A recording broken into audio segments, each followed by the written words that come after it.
ভারতের ইতিহাস দেখলেই পরিষ্কার বোঝা যায় এই দেশটি শুধুমাত্র নিজের স্বার্থের জন্য আশেপাশের দেশগুলোর শান্তি নষ্ট করে।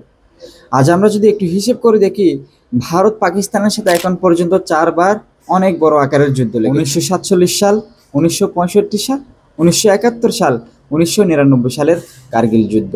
এর বাইরে ছোটখাটো সীমান্ত সংঘর্ষ তো লেগেই আছে।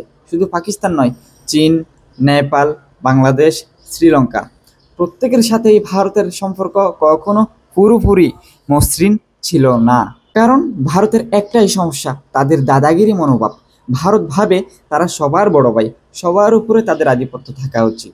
এই চিন্তাধারা থেকে তারা কখনোই বাংলাদেশের নদীর পানি আটকে দেয়, কখনো নেপালের জমি দাবি করে, কখনো আবার শ্রীলঙ্কার অভ্যন্তরীণ রাজনীতিতে নাক গলায়। তারা নিজের সুবিধার জন্য প্রতিবেশীদের জীবন দুর্বিষহ করে তোলে।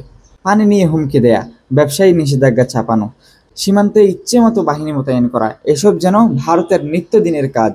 ভারত যে শুধু প্রতিবেশীদের ক্ষতি করে তা কিন্তু নয়, নিজের দেশের সংখ্যালঘুদের অবর্ণনীয় নির্যাতন করে চলেছে। আজ ভারতের মুসলিম, খ্রিস্টান, শিখ সম্প্রদায় চরম নিরাপত্তাহীনভাবে জীবনযাপন করছে। নিজের ভেতরের আগুন সামাল দিতে না পেরে তারা প্রতিবেশী দেশগুলোকে টার্গেট করে, যেন বাহিরের শত্রু বানিয়ে জনগণের দৃষ্টি অন্যদিকে ঘুরিয়ে নেওয়া যায়।